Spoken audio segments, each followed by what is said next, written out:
Ok. Kalbant apie NATO ir karą, pažiūrėsim vieną smagų video. Plako šitas? Ai, aha. Pažiūrėsim vieną smagų video, tikiuosi. Man algoritmas parekomendavo, galvoju, davai, pažiūrim. Spekuliacinis visiškas. Hipotetinis NATO įsikišimas Ukrainoje. Kaip tai gali atrodyti? Čia tiesiog pažiūrim. Western nations have been trying to help Ukraine for 2 years now. While finances and arms aid have been ample, it seems that may not be enough to actually liberate the occupied areas. More direct military involvement may be needed for that. So this video asks, what sort of military help would be needed at a minimum to truly help Ukraine liberate its territories and ultimately retake Crimea? This video will cover some political nuances and options, as well as several options for actually sending NATO personnel to Ukraine and fighting for Ukraine using NATO equipment. The video will not explore the option of total NATO war on Russia. Sure, NATO is strong enough to remove Russia from Ukraine if it goes all in, but that might very well result in nuclear war. Beje, čia man atrodo tik visiškas psichas galėtų galvoti, kad Rusai gali prieš NATO pasišakuoti ir kad čia, aš ten girdžiu dabar ir tik tokia, matau, tipo, ta propaganda tokia varo, kad, tipo, kad Rusai dabar prieš NATO kažką padarytų, tipo, niekas taip negalvoja, tipo, actually niekas taip negalvoja, manau. Čia, visiškai neįtikėtina. Čia ta baimė, kuri yra legitimi, kaip aš suprantu, tai kad jeigu Ukrainoje galų gale šiemet ar per artimiausius kelis metus baigsis konfliktas, vienaip ar kitaip, karas, konfliktas, kažkaip išsispręs, žinai, ar ten, nežinau, ar paliaubos, ar whatever, kažkokios. Jeigu, kaip bebūtų, tipo, kad Rusai įjungia savo tą karinę pramonę ir dar ją upgradeina, tada ten 5-6 metus, tipo, atstatys viską ir tada Rusai galbūt kažką darytų, bet ne tai, kad tiesiog karas prieš NATO, o jie mėgintų paminti NATO autoritetą arba bent jau parodyti, kad NATO dėl kiekvieno centimetro nekovos, tipo. Ir kad, tipo, jie nerizikuos NATO, tipo, pradėti karą, kai ten, žinai, kažkokia maža dalelė, niekam nereikšmingo kaimelio Rusai, tipo, pavyzdžiui, įves savo karius ar kažką, tipo. Kaip aš suprantu, šitokio plano labiausiai bijo. Dabar šitoks planas, man atrodo, gan realus. Bet kad dabar NATO, Rusai raucant NATO, dabar yra visiškai nerealu, kaip aš suprantu. Čia jau niekaip, tipo, ir kad ten NATO tiesiog nušluotų, ten net nebūtų kas veikti, bet jo, problema, kaip žmonės galvoja ir kaip aš girdžiu iš tų tipo analitikų ir panašiai, kad jo, kad čia jeigu baigsis Ukrainoje ir tada Rusai atstatys savo tą pramonę viską ir tada po kažkiek metų va tokios bus NATO undermining operacijos. Nes, tipo, pats all-out karas, tipo, man atrodo, yra gana likely, tipo. Bet kad Rusai ateis ir kažkokį šūdą darys ir va taip va kels, čia yra jų playbookas. Nes prisiminkim, Moldova, Gruzija, Ukraina. Koks yra playbookas? Jisai nėra niekad, kad Rusai tiesiog paėmė ir užpuolė, tipo. Nes Rusai savo žmonėm turi pateisinti, kad jie taigi gina savus.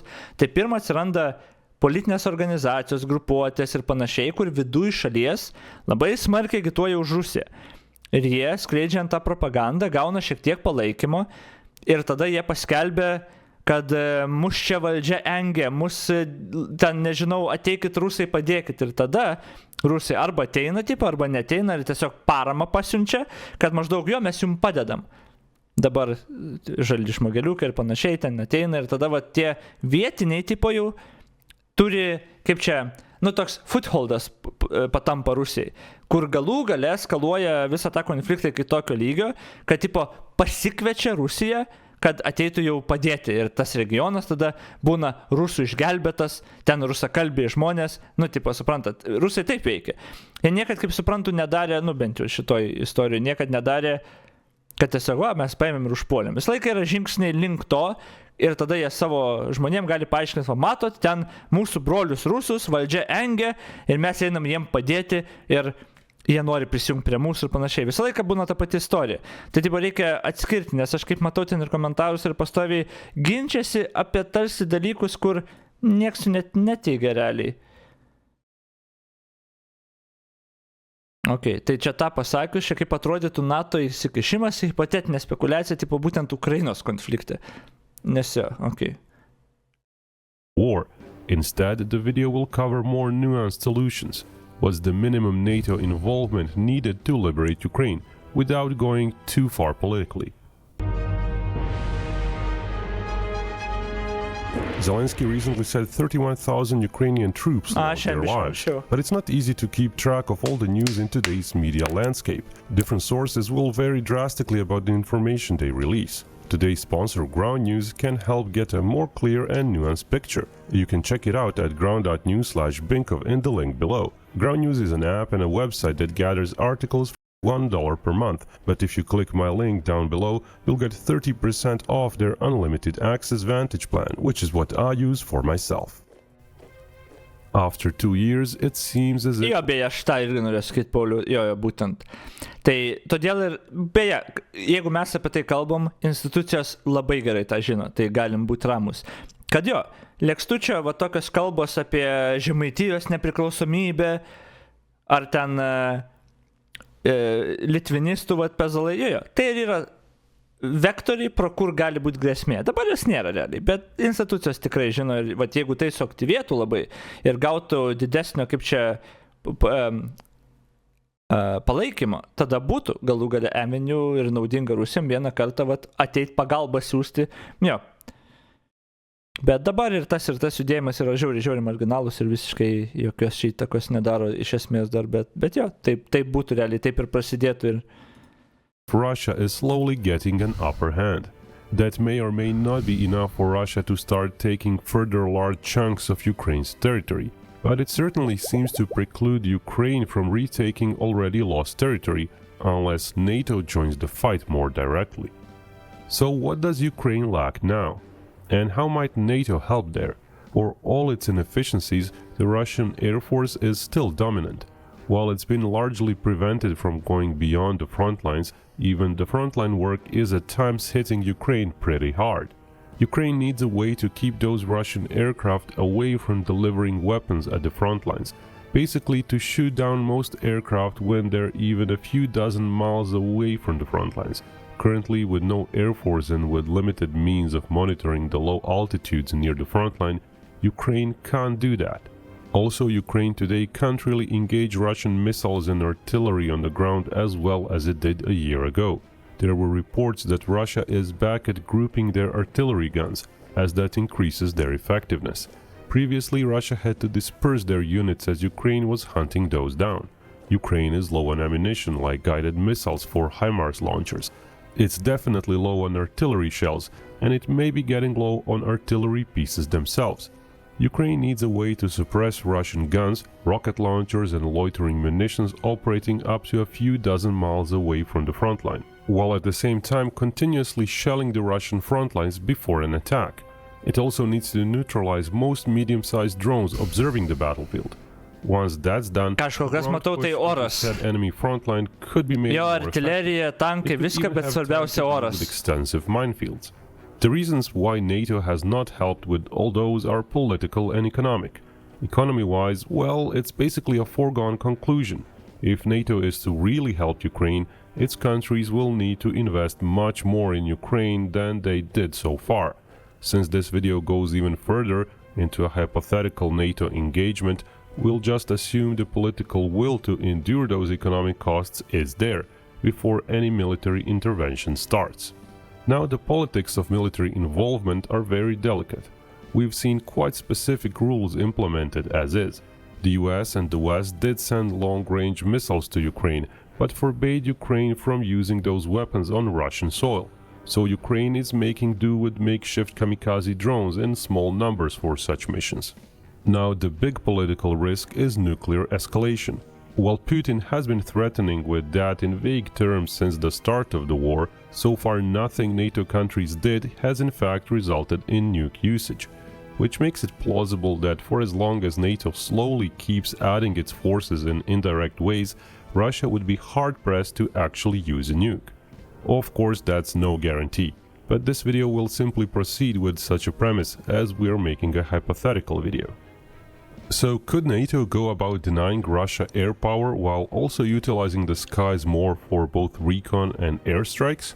So far, most of the air Ką defense... mums reikia padaryti, totalizatorių, ar tas Krymo tiltas per šiemet sprogs ar ne, nes aš ten girdžiu, kad ir planų yra, ten ir pažadų yra, kad per šiemet susprogdins tą tiltą ir ten laivus sprogdina toliau ukrainiečiai. Įdomu tas man yra. Jaučiu didelį šansą, kad gal ir pavyks ten dar skaičiau lygtais, kad Britų, kad vokiečiai per vokiečius kažkaip jums paviešino tam tikrą ne planų dalį, o tipo dalį, kad ten Britų kažkokios ten spec kariai ar kažkas tipo ten labai koordinuoja kai kurias atakas ar ten padeda kažkaip ten ukrainiečiams kažkur ir kad jie tenais atsakingi už keletą tų ir laivo ir tiltų ir aš nežinau, ten confusing as fuck. Bet kad žada, kad tas tiltas susprogs, tai įdomu man tas. Nesprogs, gali būti, kad susprogdins kažkas, bet patys tiltai niekad beveik nesprogsta savaime. Shut the fuck up. Systems delivered to Ukraine have not been taken out of NATO's country's active service arsenals. Instead, newly produced SAMs have been delivered. But given the issue of ramping up production and limited funds allocated, those have not been as plentiful as they could have been. Also, old reserve stocks of SAM systems have been sent. Their efficiency leaves a lot to be desired. Furthermore, those stocks are usually limited and can't yield dozens of SAM systems. So a serious NATO push to fight for skies over Ukraine would definitely have to involve actual active service SAM systems in much greater numbers. Jo, išburk su A kortom, dozen US grinai. Patriot batteries would be a decent start. So far, the US has been willing to part ways with just one such battery. Those would be joined by many other SAM batteries of different types, some sourced from other countries, while others simply bought as new. Iš esmės, aš dar 6 minutės pažiūrėjau, iš esmės, blemba, pasauliui tiesiog yra žiauriai per daug naudinga, kad ukrainiečiai kiek įmanoma ilgiau kariautų. Taip, iš praktinės pusės žiūrint dabar, kai nieks nesitikėjo, žinai, kad rusai taip ir, žinai, puls ir panašiai, ir visi biškai užmygę su savo kariuomenė, visiems dabar vakarų pasaulyje yra žiauriai naudinga, realiai, kad kuo ilgiau tęstus ir kad kuo daugiau Rusijos būtų kariuomenės pasunaikinta. Bet aš nežinau, ta logika turbūt galioja up to a point, nes tada net jeigu Rusija, įjungs savo, kaip čia, jeigu karas baigtus, gal jie ir nejungtų tada toliau tos karinės savo pramonės tokių pajėgumų. Jeigu ukrainiečiai tiesiog laimėtų. Bet jeigu jie ilgai kariauja, rusai, žinai, įjungia savo ir daugiau allies randa ir pats pradeda daugiau gaminti. Jo, įgės nebus tokia stipri ekonomika, ten ateityje ir tų augimo jos biškai pristabda ir panašiai, bet jin tada actually tikrai galės atstatyti viską ir pulti kitką. Ypač gal jeigu tave blokuoja pusę pasaulio, tu net nebeturi ką prarasti, žinai, gal tada dar labiau tau apsimokės pult tokiu vietoj. I don't know. Rusija kariaus, kol Putinas gyvas. Dabar jau net neaišku, ar net jeigu jis negyvas būtų, ar nenustotų kariauti, čia tame problema. New from manufacturers. Much more money allocated to Ukraine could increase production pace for new build systems. Biškai makabriška galvoti, jog apsimokėtų kuo ilgiau kovoti, jog žūstų ukrainiečiai. Ne makabriška kalbam, ciniška gal, bet manau nenuginčiama dabar, kad apsimoka. Aš gal nekalbu iš piniginės pusės, kas man atrodo irgi apsimoka techniškai. Žiūrint kam, I guess. Ne, iš ekonominės gal apsimoka tik ginklų manufacturing, šiaip šalims ne, bet šiaip šalims iš praktinės pusės dabar kuo daugiau laiko, kad ukrainiečiai laimėtų. Ir tada, kad mes galėtume apsiginkluoti patys, užtikrinti savo saugumą, žinai, visi. O tada jau ukrainiečiai gali laimėti ar kažką mes jau apsiginsim, jeigu rusai. Čia toks tas ciniškas mąstymas toks būtų, kad apsimoka. Jo, bet jo, aišku, čia labai ciniška ir labai tragiška situacija. Systems. Training to use SAM systems could be done fairly quickly, certainly within the time it takes to deliver those to Ukraine. But ground radars and ground-based SAM batteries can't do all the work. Even with NATO replacing items lost to Russia with new ones, there's still the issue of radar horizon. A SAM can't shoot what it can't see. Jeigu Ukraina laimi, tai mums nereikės gintis. Aš nežinau, ar šitą džiną gali atgal į šitą lempą sugrūsti, tame problema. Jeigu dabar ir laimėtų kažkaip, gal pradžioj, kol dar rusai nebuvo įjungę savo karinės pramonės ir panašiai, todėl aš ir keliu tą hipotetinį, kas būtų, jeigu ten per pirmus mėnesius NATO visi tiesiog nebijo jokių eskalacijų, tiesiog sutriuškina Rusiją, kol Rusijos logistika buvo šiknoj, viskas šiknoj buvo. Tada, jeigu sutriuškina ir jie kažkaip pripažinti turi kažkokį pralaimėjimą ten whatever, tipo, asiminant, kad branduolinio karo nebūtų. Tada gal. Bet dabar jau, kai įjungė savo tą, fabrikus pradėjo statyti, viską įjungė, dabar net jeigu praloštų kažkaip ir sankcijas sudėtų, rusai dabar statytų toliau ir tada jau vienintelis būdas, kam palieka, tai galų galia kitus pult. Nežinau, kažkaip taip gal atrodytų. Aš nežinau, kaip atrodytų jo toks pralaimėjimas iš tikrųjų. Aš tai neįsivaizduoju. Čia vieni iš tų scenarijų, kur labai laisvai gali baigtis trečių pasaulinių. Bet jeigu pačioj pradžioj ten, kai tik rusai pradėjo puolimą, NATO pasako, ne, palaujus užpuolė šalį, mes bidėjom ant jūsų grasinimų. Ir tiesiog iškart uždarom orą, suteikiam viską Ukrainai, ką reikia ir viskas, tipo, kad overwhelming tiesiog. Bet jo, to overwhelming nebuvo. Tada rusai prasivalė, įsijungė viską ir dabar, nežinau. Bet jo, kaip būtų čia apie NATO tą hipotetinį intervention Ukrainai. Realiai, ką aš matau, tai daug patriotų, daug radarų, 9% visko, tai yra tiesiog oro kontroliavimas. Iš tikrųjų, ką kol kas matau 7 minutės. And a low-flying plane flying 300 feet off the ground is gonna be spotted just some 30 miles away from the radar. Radar itself can't be right on the front line.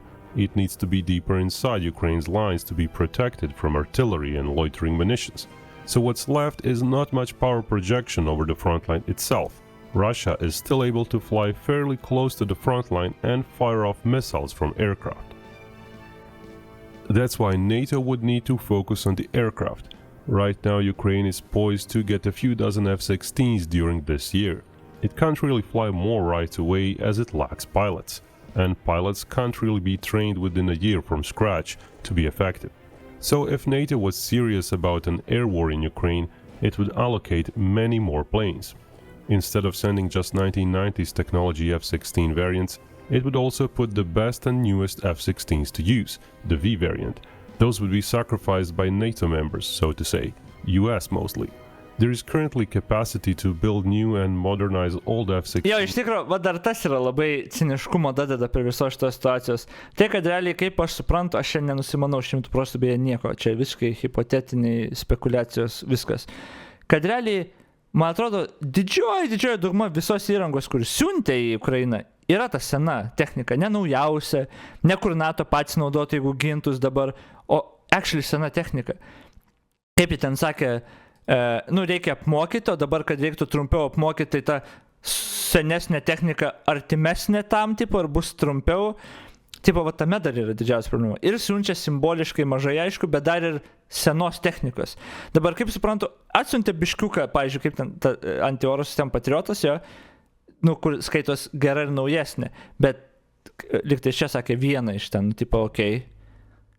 Tai, bet realiai, for the most part, yra sena technika. Tipo, tu ją atiduodi, nusipirki naują pats savo, bet tu, taip neduodi nieko, kai laimė, tipo. Ne tik senesnė, bet ir nurinkta, tipo jo, dar even worse. Jo, kad čia daugiau tų ciniškų problemų yra. Braliai net nebegamina patys savo juose jau ilgai, tai va. Top Gun filme apie skaidimas F-16 žiūrėk kaip apie gėdingą dalyką. True. Top Gun buvo antra dalis, žiauriai geras filmas. What the fuck, žiauriai geras filmas. Entertaining buvo, as fuck, labai geras filmas. Nesitikėjau visiškai to. Amazing buvo filmas. To set standard at over 50 airframes per year. That would have to be increased in the long run, of course. Within a year or two, most would be older airframes upgraded to V standard.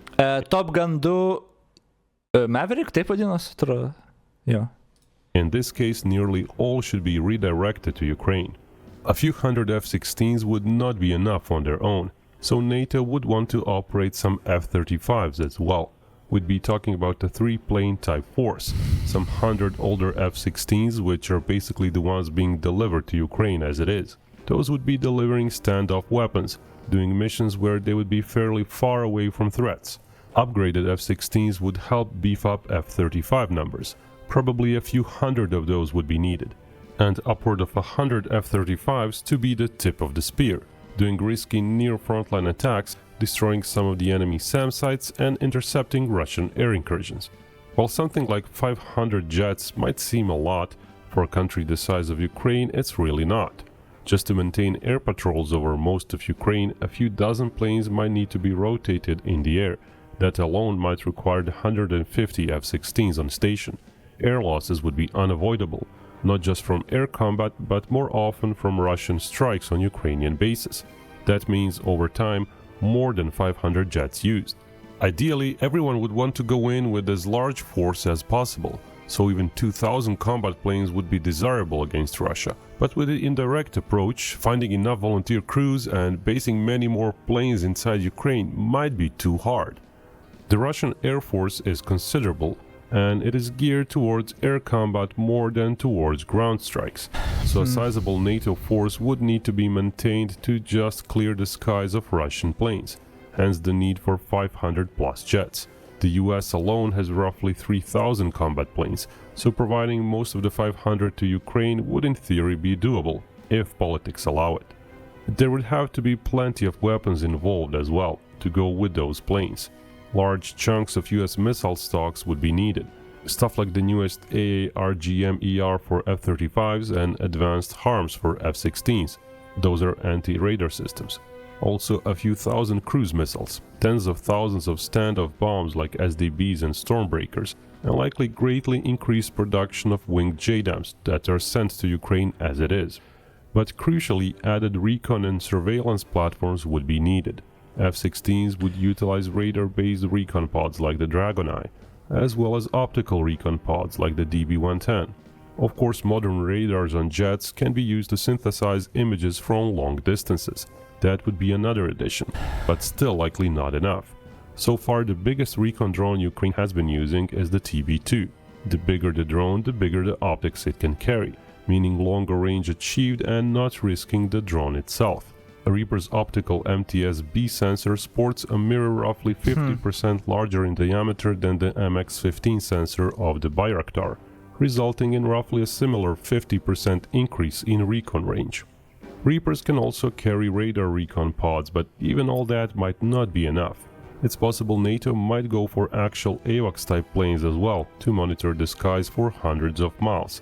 Perhaps even the US best and latest recon drones like the super stealthy and secretive so-called RQ-180 might fly over Ukraine as well. There we come to an interesting political conundrum. Dabar iš tikrųjų aš mėginu prisiminti.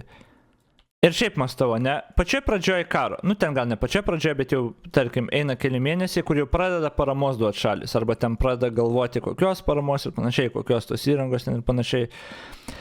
Ir aš galvoju, kaip tai veikia. Ar buvo kažkokių ar karo analitikų, ar panašiai, kurie būtų sakę, kad žiūrėkit, 15 tankų, tipo yra gerai, bet jie nieko nepadarys ten, ar ten 15 naikintuvų, kad tipo, ar buvo tų, kurie taip sakė?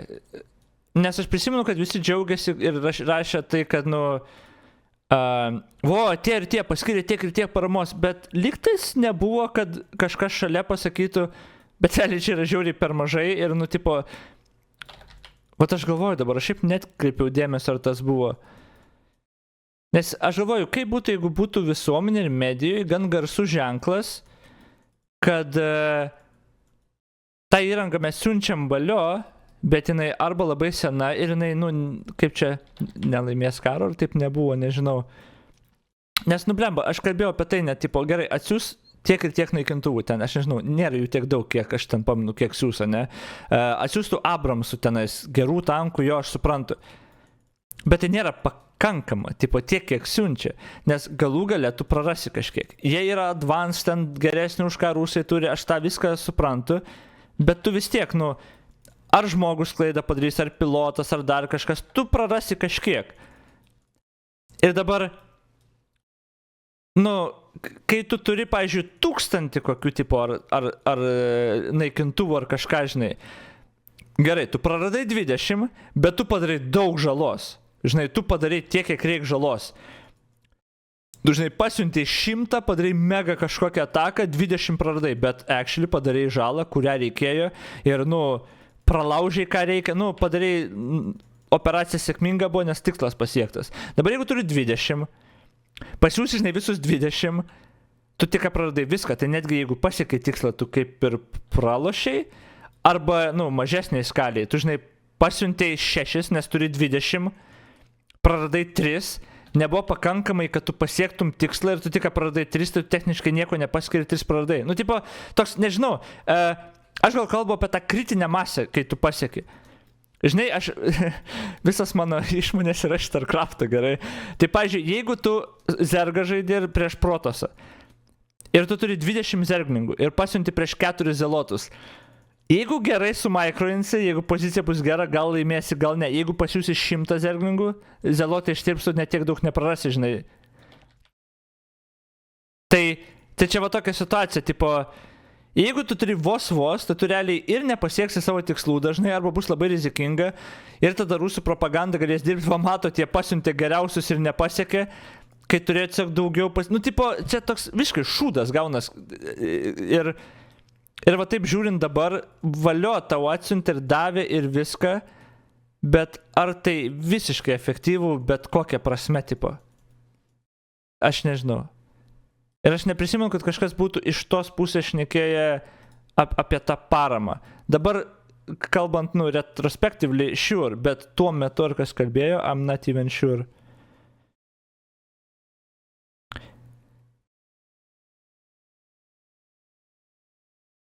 Jonas Ochmanas sakė visko mažai, jis vis laik sako, kad visko mažai, tai čia jo natūra, bet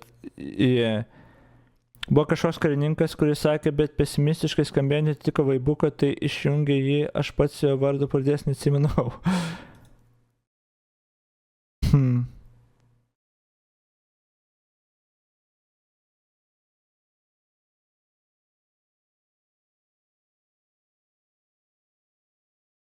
I'm not sure, aš jau nežinau, čia aš nenusimanau nieko apie tai.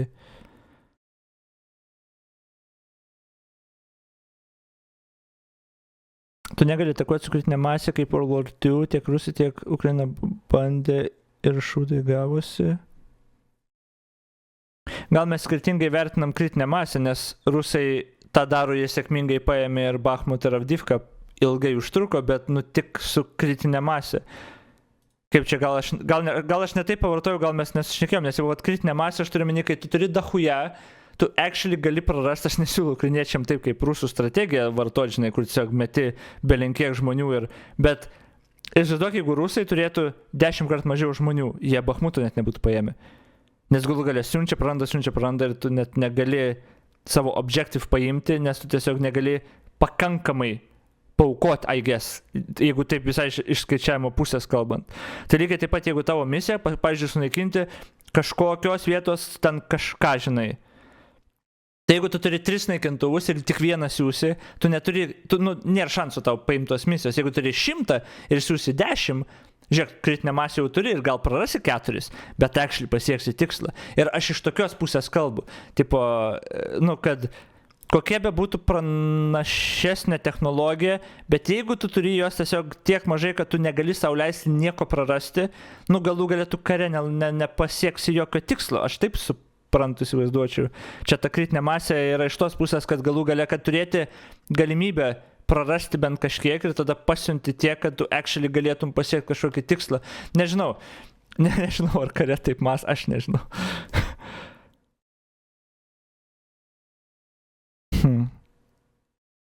Blemba fascinating iš tikrųjų yra. Kokia fascinating situacija ir kaip gaila, kad Ukraina dabar kenčia už tai. Bet jo, jie ir perka mūsų visiems laiką, tas yra didžiausia, kaip čia neteisybė visam šitam.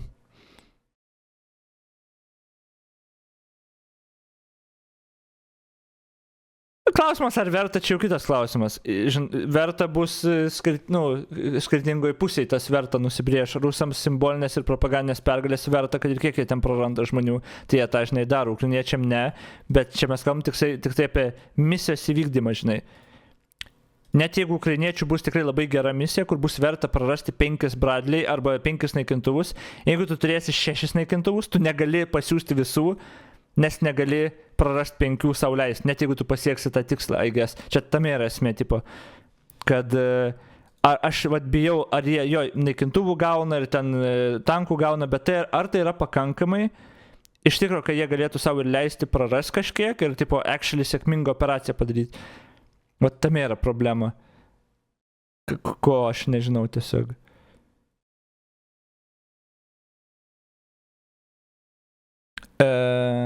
Mumonot, ką turi minį? Kaip manote, jeigu įvyks worst case scenario, ar greitai nutiks? Kas yra worst case scenario? Čia turiu minį, kad NATO įstrauks aktyviai. Nu, čia techniškai nebūtų worst case scenario. Worst case scenario, jeigu eskalacija iki branduolinio karo būtų, čia turbūt worst case. Man atrodo, worst case nebus. Man atrodo, iš tikrųjų nebus. Branduolinio tiesiog nebus. Man atrodo, tą pačią dieną, kai Rusija panaudoja branduolinį, Rusijos nebėra. Nu, tipo, man atrodo, nu, aišku, likusio pasaulio dalis nebėra, bet man atrodo, Rusai tą puikiai supranta ir man atrodo, to nebus. Realus worst case scenario greičiausiai tiesiog, jeigu dabar kažkaip Ukraina actually kapituliuotų. Ir tada Rusai jungia pramonę, net nepraradę tiek, nu, visko dar Ukrainoje, tada gali rebuildinti ir tada jau challenge NATO tiesiog. Čia gal būtų worst case scenario. Bet irgi, man atrodo, nelabai realus. Realiausiai yra, kad čia dar tęsis metai iš metų, galų gale pasirašys turbūt kažkokią sutartį ar susitars kažkaip ir tada Rusai klausimas, ar toliau build-upins savo military ir vieną dieną challenge'ins NATO tą autoritetą. Čia turbūt būtų realiausias scenarijus. Bet jo, I don't know, aš čia vėlgi nieko nenusimalau apie tai, viskas random youtuberio, streamerio, twitcherio spekulacijos, klausimas. Aš atstovauju turbūt dabar ir reprezentuoju clueless vidutinį žmogų, kuriam tiesiog kyla klausimai ir tas neramumas. Anyway, gerai, toliau tęsim šitą video.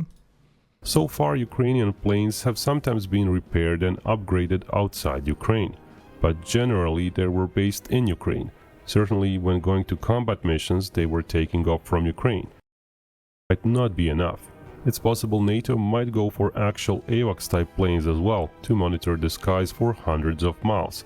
Perhaps even the US best and latest recon drones, like the super stealthy and secretive so-called RQ-180, might fly over Ukraine as well. There we come to an interesting political conundrum. So far, Ukrainian planes have sometimes been repaired and upgraded outside Ukraine, but generally they were based in Ukraine. Certainly, when going to combat missions, they were taking off from Ukraine. Having hundreds of US jets flying from Ukraine necessarily means some would get spotted and destroyed on the ground. A logical move might be to simply fly some of them from NATO countries. So far that hasn't been done, as NATO fears that might encourage Russia to attack those countries. But when we're talking about NATO participating in the war more openly, such types of limitations might get blurred. Russia can't really monitor the border between Ukraine, Poland and Hungary.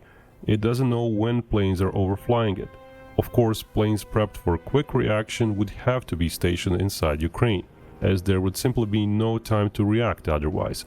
NATO might even try to do a middle-of-the-road solution and have high-end planes like the F-35 stationed outside Ukraine, but then have them fly in for a short pit stop at some makeshift base inside Ukraine just to perform a mission.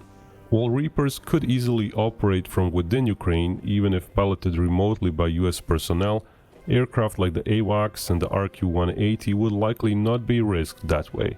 Those would take off from well inside NATO, come to Ukraine's border, get refueled in air if needed, and perform their surveillance or recon mission inside Ukraine.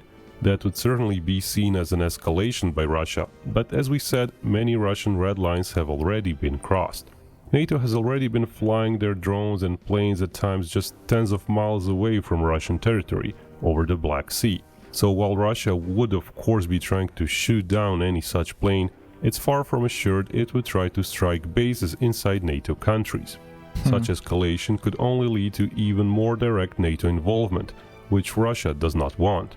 Naturally, NATO planes themselves would still not strike Russian bases outside Ukraine.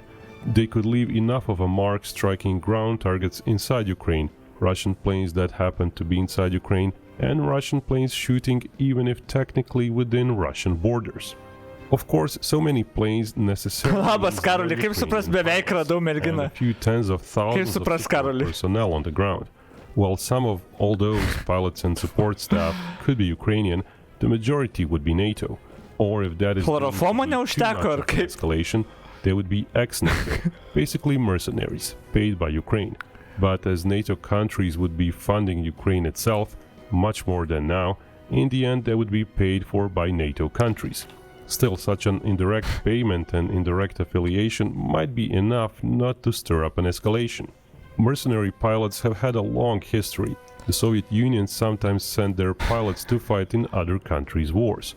Korean War, Israeli-Arab wars, possibly Vietnam War, and even in the more modern times, ex-Russian Air Force pilots were possibly fighting in Ethiopia. Air power alone would not be enough to dish out enough destruction, though. It simply lacks persistence, reaction time, and its weapons are too expensive and not available to be used in the numbers required. So further NATO volunteers/mercenaries would be needed to help operate ground systems. Those would perhaps not fully man vehicles, but an experienced crew member might help green Ukrainian crews. Experienced maintenance crews might help take care of vehicles between deployments. Nesupratau, ką šiaip We're dainavimo. talking about various HIMARS and MLRS vehicles, but also many artillery systems. That of course requires NATO countries parting ways with most of their ammunition and not stocking it up. The US actually did have between 4.5 and 6 million 155mm artillery shells stocked before the war. A little over 2 million were sent to Ukraine, and during the 2 years of the war the US produced close to 500,000 more. Also stuff like attacking... Beje, artilerijos svediniai iš Korėjos nebetikiami. Kaip ten sako teorija, arba kažkaip kitų būdų tiekia, bet satelitai sako, satelitais gauti informaciją, kad nebėra, nebetiekia. Tai tipo sako, kad tiesiog pasibaigė, nes ten buvo stockpilas, ten 3 milijonų ar kiek, ir kad tipo pasibaigė, taip sako. Arba tipo tiekia slaptai kažkaip kitaip, I guess, mes tiksliai nežinom. Tai biškai komiškai tragiška situacija. Visų pirma, kad fucking Šiaurės Korėja Rusijai tiekia amuniciją, artilerijos, sviedinius. Tiesiog. Bet dabar patiekia 2 mėnesius ar kiek čia ir jiem baigės tiesiog. Okay. Jesus Christ. 3 milijonų? Aš nepamenu skaičių tiksliais. Liktai skaičiau 3 milijonų, jų ten buvo kiek tiek. Anyway, bet nuostabu tiesiog. Missiles and even brand new PRISM missiles would need to be used liberally, not saved up. GMLRS missiles, of which the US seems to have sent roughly a quarter to a fifth of its arsenal to Ukraine, would also need to be spent in much greater numbers. Russia has slowly been eroding Ukraine's artillery as well, hunting down artillery pieces one by one. It's likely 1,000 or more additional M109 and other artillery pieces would need to be sent to Ukraine. M109 is far from the best system, but it's the most available one and could be sent in large quantities quickly, mostly operated by Ukrainian crews, but possibly maintained and helped by NATO volunteers/mercenaries. By using ex-NATO personnel in less exposed roles, farther from the front lines, there would be much fewer casualties for NATO. That's likely to be important for 2 reasons. One, it would cause less domestic uproar in the US and Europe if fewer US and EU citizens died. It would cause... Satellite photos seem to confirm no more arms have left since Kim Jong-un sent 3 million to Vladimir Putin. Tai 3 milijonus rašė šitam bent jau straipsnį, kad nusiuntė. Ir po 3 milijonų sustojo. Previously made 32 trips. Aš nesu tikras dėl tikslaus skaičiaus anyway, bet... čia nieks nėra tiks. If those are volunteers who went to Ukraine to earn large amounts of money. And it would be harder for Russia... Palaka, aš sakiau Pietų Korėją. Kuri tiekia Ukrainai, aš nieko apie tiekimą Ukrainai nekalbėjau.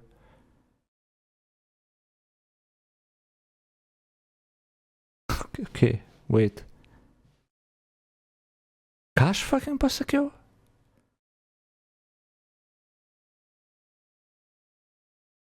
Perhaps even the US are that as their like attack. Beje, artilerijos svediniai iš Korėjos nebetikiami. kaip ten sako teorija, arba kažkaip kitų būdų tiekia, bet satelitai sako, satelitais gauti informaciją, kad nebėra, nebetiekia. Tai tipo sako, kad tiesiog pasibaigė, nes ten buvo stockpilas, ten 3 milijonų ar kiek, ir kad tipo pasibaigė, taip sako. Arba tipo tiekia slaptai kažkaip kitaip. Tik apie Šiaurės Koreją kalbam. Tai biškai, komiškai tragiška situacija. Visų pirma, kad fucking Šiaurės Koreja Rusijai tiekia amuniciją, artilerijos, sviedinius. Tiesiog. Jo, niekas nekalbėjo niekui, kad to labiau, kad kurie tiekia Ukrainai. Tai... What the fuck? Jo, aš pasakiau Koreja, bet tiekia Rusijai, tai... Dabar patiekė 2 mėnesius ar kiek čia ir jiem baigės tiesiog. Ja, niekur neminėjau nei Pietų Korėjos, net labiau, kad Ukrainai tiekia. Nusakome gaslightinti, aš turiu įrodymus. Žiūrim toliau. To make a fuss about the exact number of Western personnel operating in Ukraine if their deaths would not happen often. But rest assured, some of those volunteers would cost dearly, possibly millions per year when it comes to highly skilled individuals like fighter pilots. There simply would not be any other way to entice enough people to drop their NATO careers and fly as mercenaries. NATO or... Pala.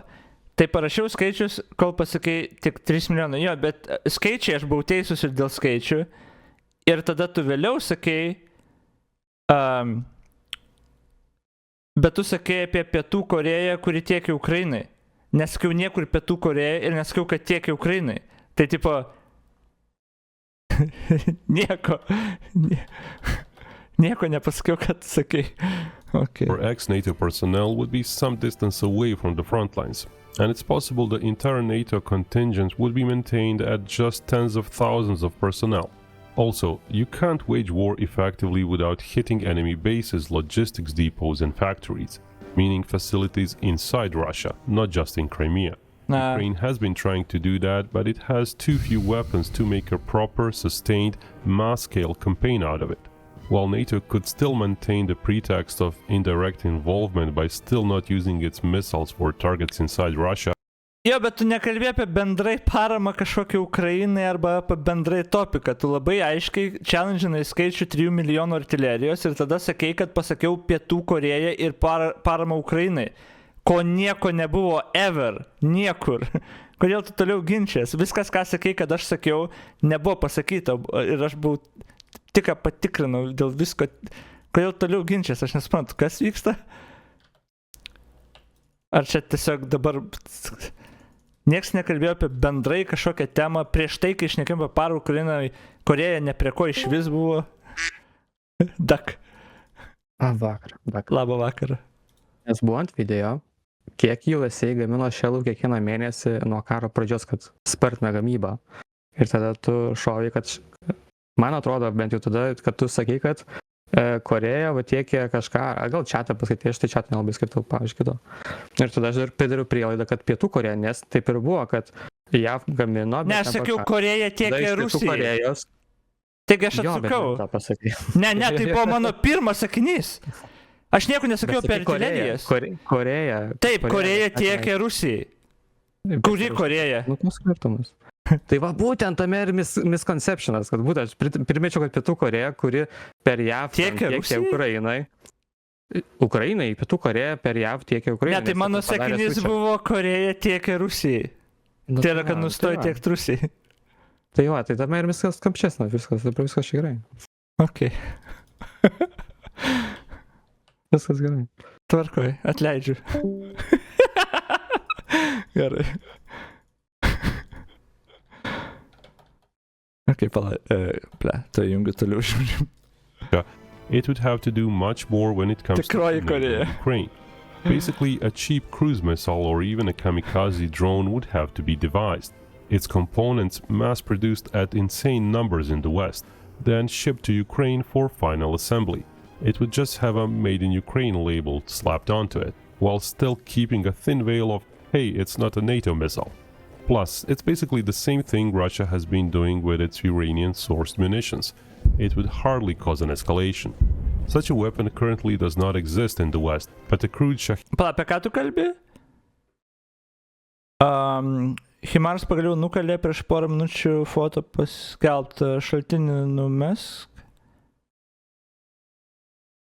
Key-like long-range munition could be devised probably within months, if not a year. Without such cheap weapons, even NATO might simply lack guided munition numbers to do a campaign against Russia without risking many more lives than needed. But even after all the added weapon capabilities, after all the added firepower, it would still be... Tikiuosi...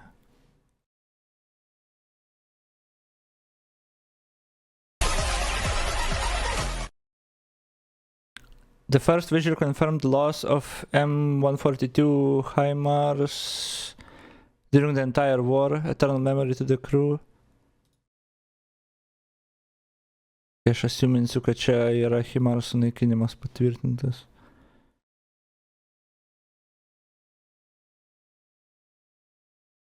Ar čia, kiek čia yra...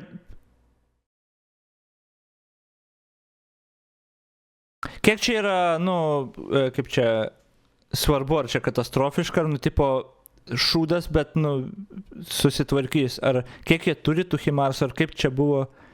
The first system arrived in June 2022, and since then we've seen evidence of damage to 2 and now destruction of 1. So far the US have provided 39 systems to Ukraine. Oh, kai tai 39 buvo, tai okei, čia šūdas. Nes netiek daug turi, tai net kai vieną pradėjo. Nu, bet I guess, jeigu per 2 metus karo, nu, aš nežinau, kada atsiuntė, I guess, pradžioj, tai jeigu vieną prarado, tai čia, nu, jo, nėra pasaulio pabaiga, bet tipo jo. Ir dabar, palatik, Amerika gali juos atsiųsti, nes dabar Amerikos parama, kai stringa klausimas, ar dar kažkada atsiųs, bet ten biški. Be Ukrainian troops fighting on the very front lines. While Ukrainians have issues with manpower, it's still something money could help solve. Zelensky recently said that 500,000 more mobilized soldiers is a problem, as 3 million more workers would have to be found somewhere to pay for all those additional troops. Solution might be the Western countries totally taking over Ukraine's finances and Ukraine's economy. Right now, Ukraine is short roughly 50% of its government expenditures, with the West covering the other half. What we're talking about here is that the West basically starts sending huge amounts of food and other necessities, alongside much more money. So fewer Ukrainians need to work to simply upkeep the military, resulting in more Ukrainians available to fight. Of course, those troops too would need to be well paid to be willing to fight. So it would be a pricey endeavor. But as we said in our previous videos, the West is still far from spending the amounts of money on Ukraine, which would be comparable to other wars. In World War II, the US was spending 25 times more per year. It's plausible the forces outlined so far would be enough to eventually wear out Russia, slowly but surely. There is really no other way, as any quick and massive escalation, any big and sudden movement might more easily cause nuclear escalation. But if Russia is met with gradual shifts on the front, performed over a few years, it would be hard-pressed to find a red line to use nukes. The option of NATO openly sending hundreds of thousands of its own troops in Ukraine would yield only somewhat different results. HIMARS turi 20+, palidėjinė problemų amunicija, tas irgi jo turbūt teisybė. Joje dar nei vieno M27 prarado, M27 mažai Europą gali parūpinti, net daugiau. Amunicija svarbiausia HIMARS. Ok, supratau, tai čia tipo loss, bet ne katastrofa, tipo. Nu, ok. Aišku, žinai, kai sutrikęs tas tiekimas ir parama, tipo, viską prarasti atrodo blogai. Nu, ar aišku blogai prarast, bet ne pasaulio pabaiga, viskas ok. Variable, of course. Many more planes would be used, flying directly from NATO countries. At least some of those planes would operate from Ukraine itself. Still a huge chunk of NATO's missile would be used. Instead of paying Ukraine for somehow supporting an extra 500,000 troops, NATO would be the one sending those troops, which would be much better trained, so that's something that should yield a bit better progress on the battlefield. Biggest difference would be that instead of a few years of gradual escalation and prep, such an offensive could be prepped within half a year, ultimately saving some lives. and it would be somewhat cheaper to organize. Of course, downsides are numerous. The nuke threat would be much bigger. The political will to withstand possibly a few 100,000 casualties in NATO countries might be questionable. Missile arsenals would still be left mostly empty after such a war. And that's in part why any of this is simply not likely. Either the open offensive or the more covert indirect one. The political will, the consensus in the West to spend so much more over a few more years, does not exist. Furthermore, the US has carefully chosen not to spend too much of its ammo and missile stocks, saving up most for possible China contingency. It doesn't want to showcase F-35 radar signature in detail to the enemy either. It wants to save that against China. Expecting that to change is unlikely. So NATO intervention in Ukraine, despite the fact it could be made to look quite indirect, and despite the fact perhaps just thousands of NATO troops might be lost, is still in the hypothetical realm. That's it for this video. We do wonder how it will do and where the domestic cost. Kaip čia? Domestic cost 3,5 milijonai per one launcher plus carrier. 4,3 milijonai per... Nu čia aš nežinau, modelis koks, export cost, bet tai čia skaityk iki 5 milijonų tipo? Alright, kažkas tokio, nes aš nežinau, kuris ten modelis. Čia aišku, dar assuminant, gerai, tas video baigęs, assuminant, kad ten teisybė ir actually nėra bullshit visiškas, bet anyway.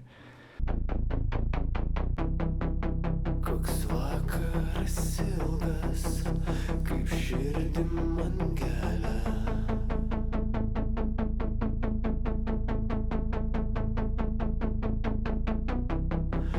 Nuskink man jis